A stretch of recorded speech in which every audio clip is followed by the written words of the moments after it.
And it says revive. I'm Michael Martinez with Reflective Dynamics and SEO Theory. I'm here with Kent Yunk of Wearing Pajamas SEO. Hello, Kent. Hello. So this is Friday, May 6th, 2016, and we're back on track recording our videos, our weekly videos. Kent wanted to talk a little bit about accelerated mobile pages, the Google AMP thing that a lot of people are talking about. You want to kick that off, Kent? Yes. So I think there's an interesting trend happening right now where Google has basically said, hey, everything is going to be mobile first, and as a part of that, pushing everybody to make sure that their websites are mobile compliant. And so the latest effort in that is this concept of AMP, which is accelerated mobile pages, which really is just another way to utilize the Google network to deliver a site much faster. And it's my understanding, correct me if I'm wrong, Michael, that AMP doesn't really benefit you unless you're in the Google News Index. Is that correct? Well, that's who's benefiting the most from it right now. There are people who, if they're not currently using the content delivery network, they could benefit from AMP by signing up with that service, because you add a little bit of code to your pages and they generate a second page, a second URL that strips out some of the HTML elements, and Google caches that. And so you're serving your content to Google's mobile users, Android users, through the accelerated mobile pages. I think it would also work for iPhone users. I'm not sure, but let's just assume that it would. Maybe somebody will correct us further on down the road. But it's basically a specialized content delivery network that republishes those parts of your site that use the stripped down HTML version, and then there's the carousel that is showing up in Google News that some AMP websites may be. I don't actually like it as a user, but yeah, that's the carousel right there. That's the Google News carousel. So those are AMP modified websites, and it says AMP there on the carousel, so that you know you're looking at Google at accelerated mobile page content. And the differences are supposed to be minor for some sites and substantial for other sites. Depends on how much stuff that you put on your page that Google cannot process through whatever it's doing with AMP.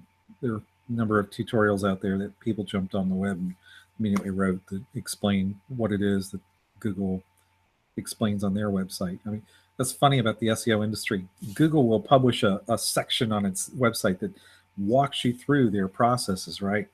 And yes. The SEO bloggers will just go out there and jump on that term, whatever it is, and write their own tutorials, often not anywhere near as helpful as Google's, except in one respect. If somebody has actually implemented it, they'll put screenshots in. Google's tutorials tend to have a minimal number of screenshots. And so where I think the SEO bloggers are actually doing some good when they rewrite all this stuff, and they don't really add much value, is that they do put screenshots in to some of their tutorials. And so those are actually very helpful when they do that. But yeah, I mean, if somebody's on a content delivery network, they don't need AMP to speed up their web pages. If they're not in the Google News Index, they're not going to get in an AMP carousel yet. Google's hinted that they're going to include AMP carousels somewhere, but I don't know if it was the main web search results or like video. I mean, do you have any more info on that? Or I don't actually, and I think this actually says a lot about what we can talk about, and that is, if you're on a content delivery network, what is the difference between delivering that content via mobile and via desktop, right? Because you're still caching all that data, and in concept, right, if you're a mobile-friendly site or if you're responsive, you're delivering that same content regardless of the device, right? Yeah, responsiveness is really not about modifying the bandwidth. Responsiveness is about making it all fit onto that little screen. And so on a technical level, I can see where a lot of marketers might be confused. The content delivery network is going to cache what you're doing, and it's going to have a faster push bandwidth because they're in like tier 1 data centers, and so they can probably do load balancing, mirror your stuff around the world and all that stuff, so they can get it to people faster. But if the guy with the smartphone has limited bandwidth or a weak connection or whatever, it's going to take forever for a fully configured desktop page to load on the phone. And a responsive page is also going to take a long time if you're just moving stuff around, changing the CSS and things like that. If you're still shipping the same amount of content across the wire for mobile versus desktop, it takes just as long for all that to happen. And the fact that it's cached on a content delivery network just means that you've only eliminated one potential bottleneck, which is the speed of your server. The content delivery network is faster than most people's web hosting accounts will be, but it's not going to shorten the time that it takes to transmit stuff across the wire, and it's not going to shorten the amount of time that it takes the devices to load all those files and render them. Right. So, you could take an older smartphone and a newer smartphone that's faster. Both have equal connections. The newer smartphone should render the page faster than the older smartphone because it's got more memory and it's got a faster processor. On the other hand, you could take the older smartphone, give it a landline connection. That is possible to do. You can put a hardwire into your router and use a wireless connection for your smartphone, and this will load the pages faster. So a lot of web marketers are trying to speed up website delivery on the basis of what the like prefetch. Okay, so that's something I've jumped on lately. They're trying to speed it up on the client side. Well, you can't do that for every client. You're only going to measure improved performance on some clients. On other clients, you're going to slow them down by using these tricks and things like that. And so it's very complicated. CDNs are usually better than cheap web hosting accounts, but AMP is not necessarily any better than a CDN. If you use a CDN and then add AMP on top of that, you're going from your server to the CDN to the AMP before you get to the user. So that adds an extra hop in there. And I'm not sure that's really a good idea. But, I mean, Google is caching the AMP thing. So on pages with static content, it probably doesn't matter that much. But if you're publishing live updates or something to your pages, then there might be a lag time in here for some of your visitors. Mm-hmm. Well, and I think there's specialized CDNs for sites that are either e-commerce based or have a lot of detailed images. So I think if I was a site that was doing e-commerce and I had really detailed images, I'd be careful to pick the right CDN that really could deliver those images, in the fastest form, and have data to show that. Yeah, video has dedicated networks too, because it's expensive. It's hugely expensive to serve video and manage all the data that you have to do with that and things like that. So, is there general value to serving AMP compliant pages for most websites? I would say probably not much. If, however, people are having trouble figuring out how to make their pages responsive, or if they don't want to serve responsive content, if they want to serve separate mobile, but they don't have the time and resources to create it, AMP might actually create that separate mobile experience for you, but you still have to make the AMP work correctly. It's not a magic formula. It's not plug and play. As some people have found out, they've tried to make their sites web AMP compliant, and they haven't had much success. They get a lot of errors, which I guess it came out today or yesterday that Google has improved its AMP reporting in the Search Console dashboard. So maybe the errors will be easier to figure out and resolve going forward. Oh, great! So now they do a better job of telling you what's broken. But yeah, since we're not trying to serve AMP sites right now. We we do very good on our mobile-friendly tests. We're usually up in the 90 percentiles, and our rendering times are really fast. We don't load up our pages with 20 to 30 ads and do all the dumb, crazy things that people do to slow their sites down. So we're just, AMP is not. We also don't apply to get into the news index with our websites. We don't update them frequently enough to make it worthwhile. So until we get some AMP clients that are serious about it, we're probably not going to have that much to say about it. Yeah, I think it's worth an experiment. I might try and experiment with that in the next week or two. Okay. Kent and I had actually talked before we started this about what we could talk about, and I didn't write it down. I sent out our weekly SEO Theory newsletter today. We were talking about one of the articles. There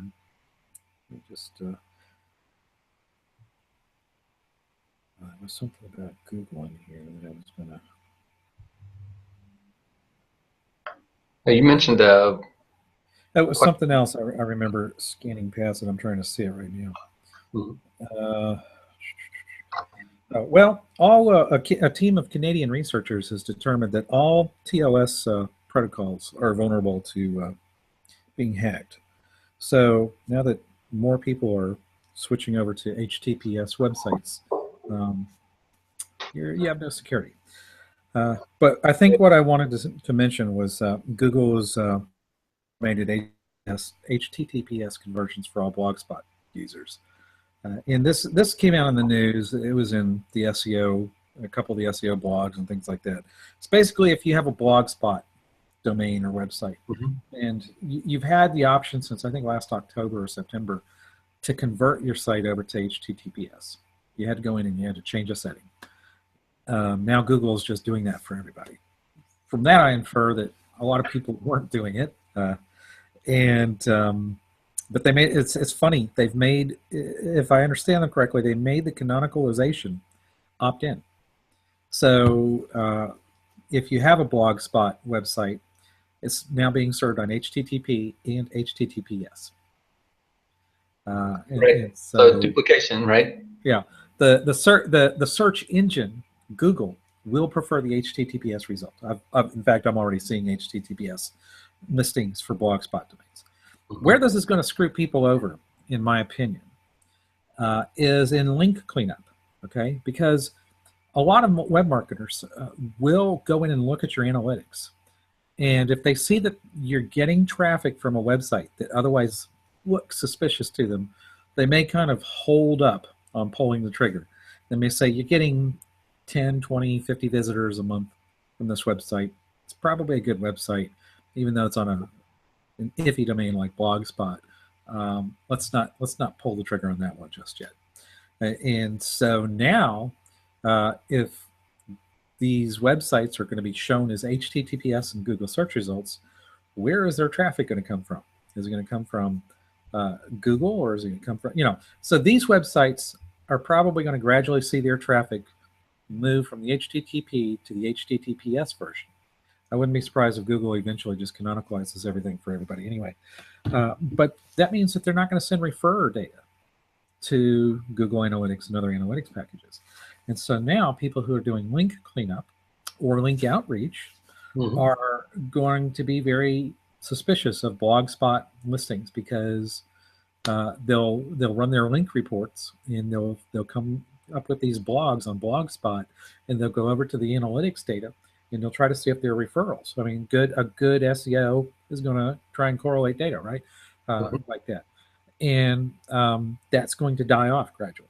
So now the signal that helped us restrain over-aggressive link cleanup is going to degrade and probably eventually go away.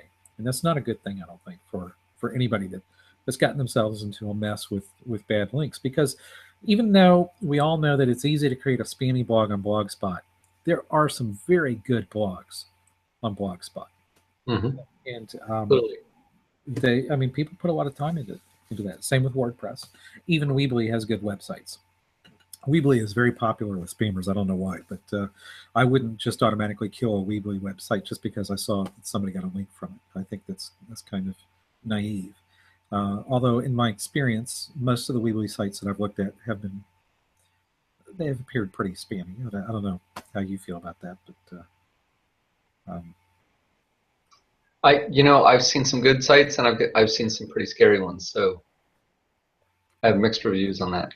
yeah, I don't believe in killing uh, links just because they're on a certain free hosting platform. That's I think that's crazy. Uh, but the other thing that I had talked to you about with Google was this rank modifier engine thing. So um, I got a question. I had a question in the newsletter about if Google has turned down the value of links in its algorithms. I'm not sure they have, but that's the general the perception now, I think, in the web marketing industry. And if content is not always going to be the main ranking signal, which I also disagree with that. I think content has always been the main ranking signal, because if you don't rank content, what are you ranking? Right. And yes, people were able to get blank pages to rank highly just with links. That's not the point. The point is, the search engine was trying always to focus on content. So you got links, you got content, and social shares have pretty much been disqualified. A lot of people believed for a while that they influence search results. I think most people accept that they probably don't have much effect, and that if there is effect, it's more like a secondary order effect in Google. Maybe there's a little bit of a direct effect in Bing, but so if you don't have those three main areas to focus on, what is it that you're supposed to be looking at as an SEO Mm-hmm. to try and improve your relationship with the search engines? Okay, that's the way I like to describe SEO these days, is it manages the relationship between the website and the search engine. And so I looked at a couple of patents that, so far as I can determine, other people have not looked at. Now, patents don't necessarily tell you how Google are actually serving their search results. They just tell you the search engineers thought of these ideas. They may have tested them. They probably tested them, and they thought they were worth protecting with patents. But that doesn't mean that they're using them. So you have to be careful when you're doing a patent analysis, not to just assume that this is the way it's working, because it's not necessarily true. But what I got from these two patents, one had to do with local search, the other was personalized search, if I recall correctly, was that they do some special secondary processing, and this has evolved over the years. One of the patents was from 2007, the other was from 2013. And so what they've done is they've evolved some of this post-processing stuff into what they call a rank modifier engine. So you type a query into Google, and they go through their normal processing stuff, and they pick up to 1,000 search results, and they sort them. Okay, they use their information retrieval scoring system that figures out what is relevant, more relevant or better than everything else, and then they apply whatever else they do, and they come up with this sorted list. And this is a search result that would be good enough to show you the user. Okay, it's the kind of search result that they've shown for years. So it's essentially a complete search result listing. But now they say, okay, let's take the search result and hand it off to a rank modifier engine and see if it can improve the rankings by looking at some different signals and not taking anything out, just moving stuff around a little bit. And I've seen references to the rank modifier engine in several patents over the years. It's not something that I've talked openly about a whole lot. I've kind of thought about it since RankBrain came out. I think RankBrain might be a rank modifier engine, or it might have come, the RankBrain methodology might have come partially out of that. But that's a very speculative connection. A rank modifier runs after the query has been resolved, but before the query has been shown to the user. And so the rank modifier might actually figure out that this person who's logged into Google has clicked on this website here several times over query history. Mm-hmm. And therefore, that is probably a more important listing to this user than it is to someone else. So let's move that listing up a little bit. It might also take something like dwell time, and it might say, so this listing, they've clicked on it and they came back very quickly. And this listing, they clicked on it and they came back after 2 minutes. So they'll take a number of sessions maybe and count the number of times that there have been short dwell times versus long dwell times, and kind of compute a ratio of sorts. And they might emphasize something that over several sessions gets more dwell time than something else. And they might aggregate user in different user status for things like this or not. It's a very dwell time is a very dirty signal. It's a very messy signal. It's unreliable. It's unstable. It's volatile. The Google engineers have said openly in many different contexts that dwell time could be long for any number of reasons. It could be short for any number of reasons. It doesn't necessarily tell you anything by itself. But what they are suggesting in this patent is that at one point, one of their teams thought that maybe aggregating dwell time data might give them an idea about the quality or relevance of a document to certain kinds of queries. And so this kind of stuff is dangerous for people to talk about openly, because they speculate. And once they start speculating, they go, well, this must be the way Google's doing it because it's in a patent, right? And Rand Fishkin talked about it, and Aaron Wall talked about it. If you have enough people talking about something, if Bill Slawski mentions something, everybody goes, oh, wow, that's the way Google's working now. And even, they all would everybody that tries to talk about these patents intelligently, they'll tell you, we don't know. It doesn't matter if 15 people say we don't know if this is working or not. The fact that 15 people are talking about a patent means that it must be a significant patent. That's the way the marketing mind tends to work.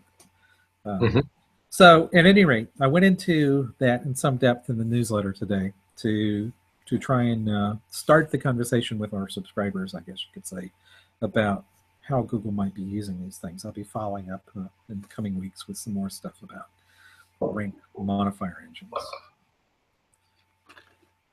Great. That's very interesting. And I think you're right. I think the tendency toward us SEOs and the SEO community being lemmings is probably more true than not, right? Because we just want some guidance. We want to have a hint that there's a way to get from point A to point F in a logical way that helps us deliver value to clients. So there's probably a little bit of that. Well, sure. I mean, we all go through it. When I started out, when I joined my first search engine forum in 1998, I knew absolutely nothing about it. I mean, that was why I was there, was to find out what other people could tell me. And after about a year, I realized a lot of the stuff that they were sharing was not very useful. It was not because they didn't know what they were doing in that circumstance. It was because it was very hard for people to share what they were doing. But it was a very different world then, too. We didn't have all the patents. We didn't have all the academic papers. You didn't have people out there selling a whole lot of stuff to web marketers yet. So the egregious claims hadn't yet climbed into it. It was still, everybody pretty much recognized it was still highly speculative. They treated it with a degree of skepticism. But it has gotten more chase the formula kind of over the past 10 years, I would say. In fact, one of the questions that I dealt with in today's newsletters came from a subscriber who he's still, I guess he's been doing it for less than 2 years, and so he's still got a lot of questions. And he wanted to know if we have like a protocol, a list of points or steps or something that we go through when we start a new website. And that's the short answer to that question is always yes. Once you get some experience under your belt, there's certain things that you tend to do by habit, but once you get some more experience under your belt, you tend to go back through and review that list, for each website. It becomes easier to refine it, I guess, on the fly, because as you deal with more websites, you kind of bring those lessons forward.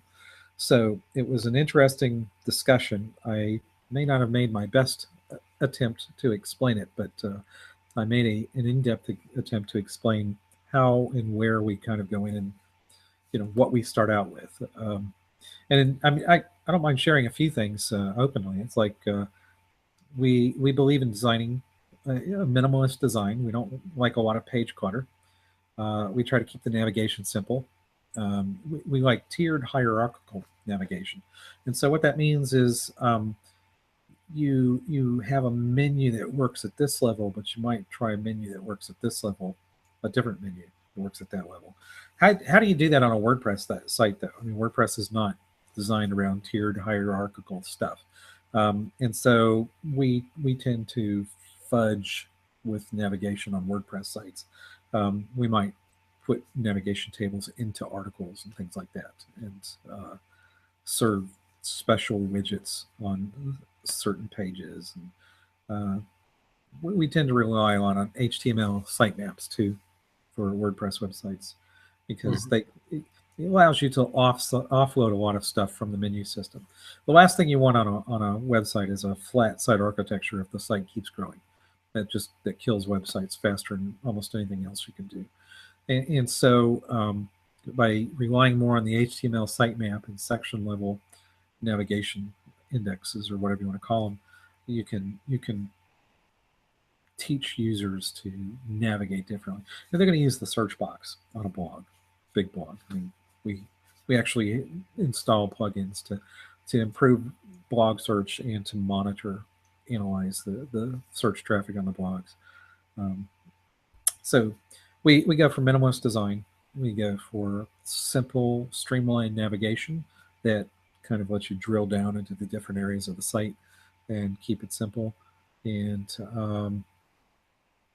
we also pay a lot of attention to content quality of pictures, quality of articles, but that's kind of hard to nail down concisely, because every business type is different. Yeah, defining quality, I think, can be a mixed bag. Certainly, when it comes to certain types of content, where somebody might consider Q&A content to be qualitative, and it, may be very brief and to the point, and may or may not help from a content quality standpoint. But it's in their minds, it's content quality, right? Yeah. And in fact, in that particular article, I mentioned that I think it was that article, but I mentioned today that if you write something today and you think it's a great quality article, and you come back 2 years later and you cringe when you look at that article, that means two things. Okay. First, it means that you've improved as a writer, because you can now see that you were a bad writer, or it means that you improved in your knowledge of that topic. You might have written a very technically correct article, but you just didn't know what you were talking about.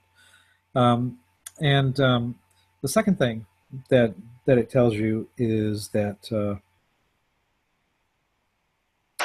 I'm not sure I want to share that. Sorry. I want to keep some value for the subscribers. So, but I mean, it's important to know that you are learning as you write.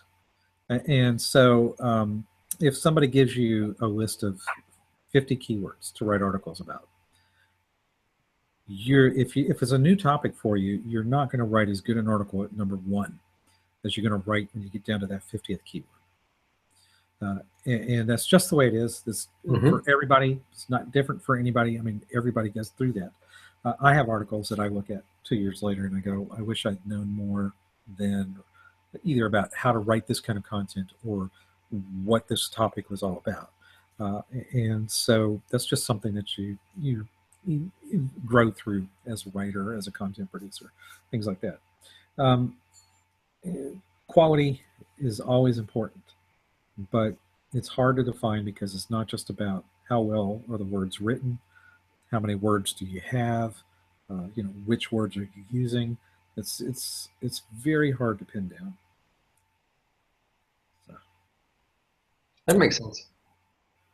I think we burned through our 30 minutes, give or take. So